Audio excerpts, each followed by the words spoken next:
Hello, everyone. Welcome back to the Sorting Thoughts podcast. And today's episode is very special because we are going to be reviewing Ariana's latest single that she just put out this morning, and it's called Hate That I Made You Love Me. I have not listened to the song yet. I've been waiting to record this episode to do so. Yeah, I'm very excited about that. I hope you guys are doing good. I forgot to say that. Without further ado, let's listen to the song.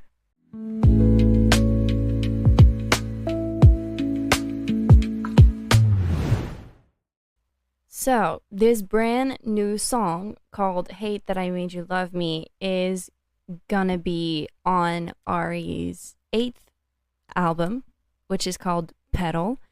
I'm really excited about it because, first of all, the cover is magnificent, and it's the first cover that we see her smiling in.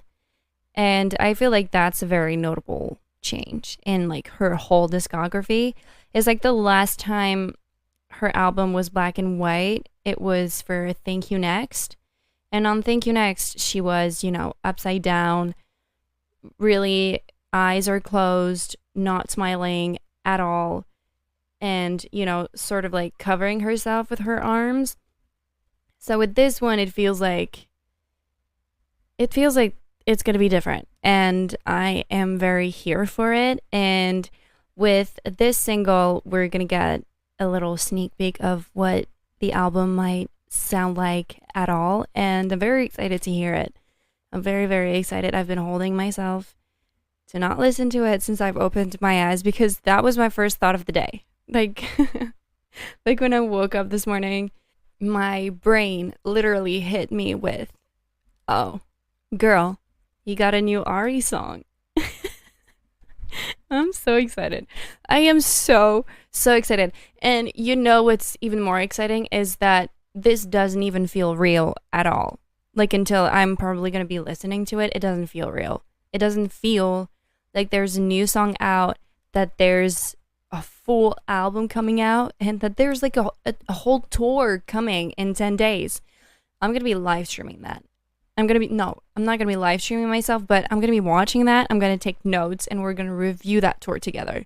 And I cannot wait to go. Like, I haven't had this feeling,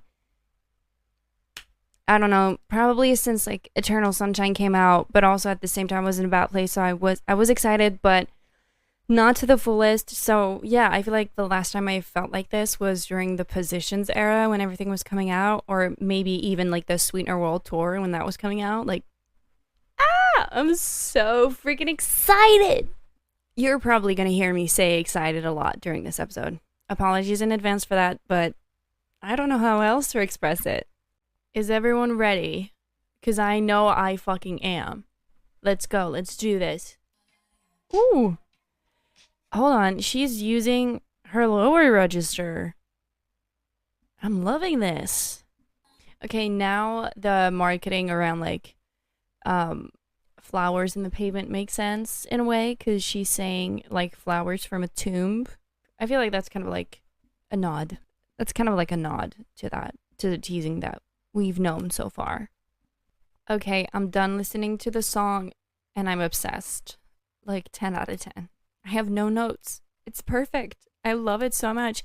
It's so different from what we're actually used to. She not once used her higher notes in this song. She really stayed low. Like you can hear some high notes in the background, like as some harmonies and a little bit of ad-libs, but it's so little. It's almost unnoticeable if you don't pay attention.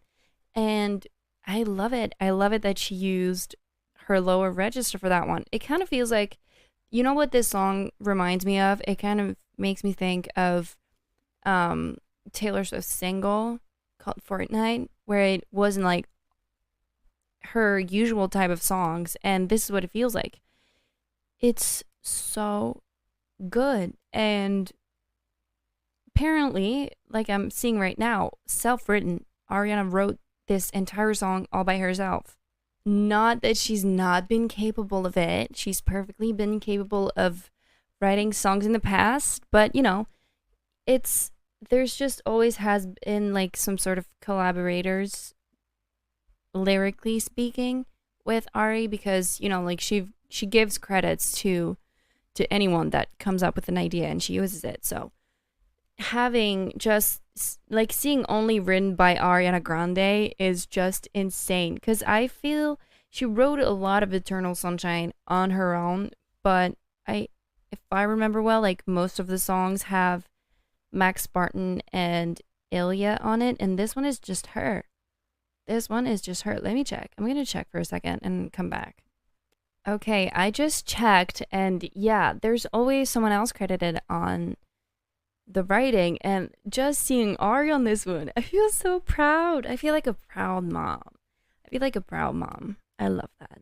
I love that. Musically, this song feels moody in a way, because it's like a lyrics for a certain type of mood, a tempo for a certain type of mood.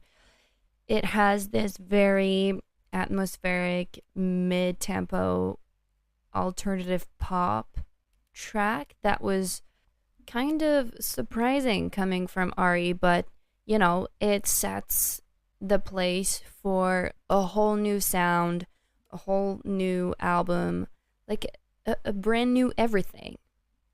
This track feels super personal, and you can identify to it through, like, I don't know, maybe if you've gone through a breakup, that could work as a breakup song, but I don't think this is a breakup song. I think this is like her speaking from her perspective, how she made everyone love her, like in the public eye and her fans, and she didn't really work for it. And y'all have so much expectations from her that there was this, like, she says a bee stuck in honey.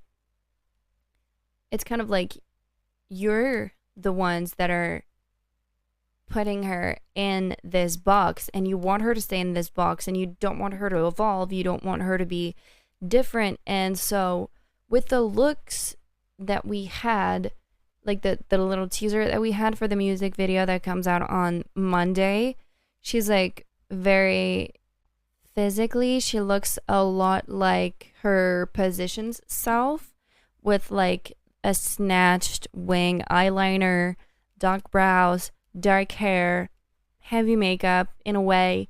So maybe it really is about her so-called, in parenthesis, fans, the ones that want to keep her in a box, and and that are kind of like, oh, if you change, I'm just like not gonna listen to you anymore, or I'm not gonna support you anymore, because newsflash, people evolve.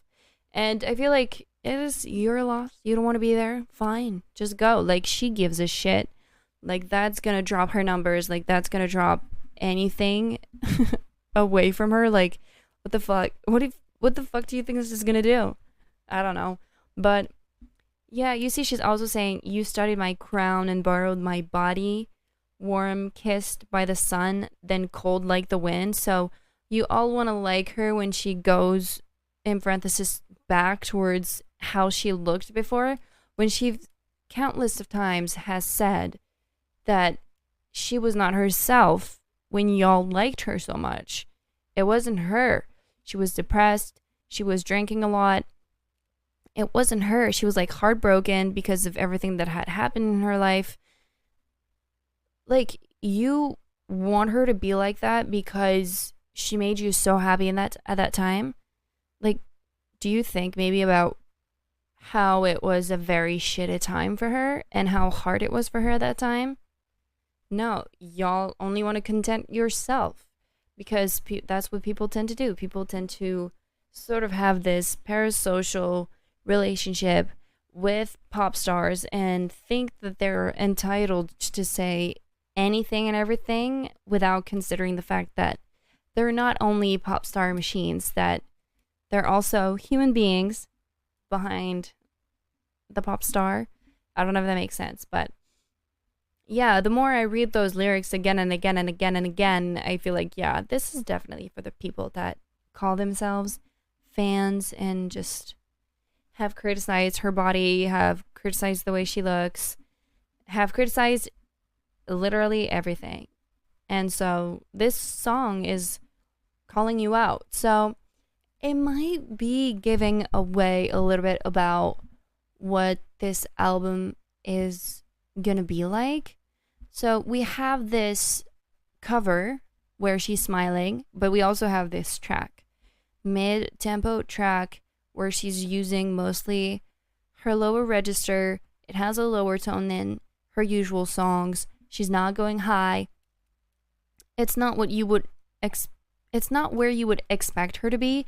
And she has said that this album was gonna be about something warm growing out of cold cracks. That's what she said in the video that she posted on Instagram, and how, you know, she explores the different challenges that she's been through in her life, and how she is now making songs unapologetically without any filter, I feel like, and just going like, fuck them, you know. And she has said that this is a tone that she hasn't ever really explored in her songs because she's been too polite about it. So I feel like, you know, she used the word feral, so she's gonna go all out, unfiltered, and I'm here for it, unbothered as well. And I cannot wait to hear it in its entirety. And I feel like the last time she went feral was with Dangerous Woman, so maybe this is gonna be our Dangerous Woman 2.0. Because, you know, Dangerous Woman was this album, this transition album where she was getting out of the My Everything sound and going and figuring out her own sound. She definitely did find her sound more with Sweetener, but, you know, with Dangerous Woman, she was very much experimenting, and she was unapologetically herself. And it was the first time that, you know, she was going deeply and being truly herself in her songs. And I feel like it kind of resembles what she said in that little video where she teases sort of like how this brand new album is going to be sounding, and I am very excited for it. Another thing I'm very excited about is that this album is going to be put out under her own label called Baby Doll Music, that is also operating under an exclusive license with Republic Records, her previous records, who owns her previous work. So from now on, she's really going to be owning her work, and I love that for her. Like, I love when artists are able to own their work, and I feel like Taylor Swift really opened up the conversations about how an artist can own their own songs, their own work, and how they can decide whatever they want to do with it. And I feel like that's a really important thing. You know, like, as an artist, I would want to own my songs. And yeah, and seeing more and more artists go for their rights and just owning their songs is just, I think, an incredible thing to see. And we all knew it was coming. We all knew Ariana wanted somehow to have her own label, and it is finally happening. So I'm very happy for her. Like, go girl. I love that. Now I'm also wondering what the music video is going to be about. With the lyric video that I just watched when I was listening to the song, it had these letters that were kind of melting. So maybe we're leaning towards something like kind of horrific, sort of like it has a horror mood to it, because I don't know, maybe the guy is going to be representing her relentless public scrutiny and the inescapable spotlight, and also maybe her complicated relationship with fame. So I'm very excited to see how they're gonna show physically what this song kind of looks like. And also, like, in the lyric music video, we have like this sort of like yellow car with a bunny restaurant. So yeah, I'm really going for that horror vibe. I feel like is going to be like a huge inspiration behind it. Kind of like I don't know if you guys ever heard of this like movie. I can't remember what it's called, but it's so there's someone driving and there's um sort of like a shadow that keeps coming in and out of the rear view mirror, and we have like a very focused shot in the rear view and we see Ariana, but before that we saw how scared the guy was. So maybe it's going to be the other way around. Maybe the guy is going to be Ari and maybe Ari is going to be playing like the public and how much of a bitch they are with her. So, maybe she's going to play those expectations. But yeah, so the horror thing is that the shadow maybe here represented by Ari is going to come in and out of the rearview mirror, like I've said. And there's going to be like a truck behind with like huge headlights that is going to try and warn the driver that there is someone in the back seat trying to kill them. So maybe it's going to be inspired by that. I would love to see that, honestly. That would be very nice. And they've talked about this in the season 2 of Scream Queens. So that would be like a cute knot because she played in the first season of Scream Queens. But yeah, I'm very excited to see the music video and how Christian Bressler directed it. He directed her previous work. So very excited. A lot of things are to come, and yeah, I really cannot wait. I'm wondering if we're gonna get a like commercial single like we did with Sweetener and Thank You Next. Like for Sweetener it was The Light Is Coming, and for Thank You Next it was Imagine. So I kind of want that. I hope that. But again, she's also preparing a tour at the same time, so we're probably not gonna hear anything until July 31st when the album comes out. And it's crazy to think that we have an album coming out. Like we, she did Wicked. And so for the longest time, we thought that we weren't getting anything. Like until like, I don't know, maybe 2030. I'm exaggerating, of course, but, in my head, 2026 would have been the perfect time for her to release Eternal Sunshine and not in between the 2 Wicked movies. But she did that, and then she gave us a deluxe, and then she gave us a tour, and now she's giving us a brand new album. Like, what the heck?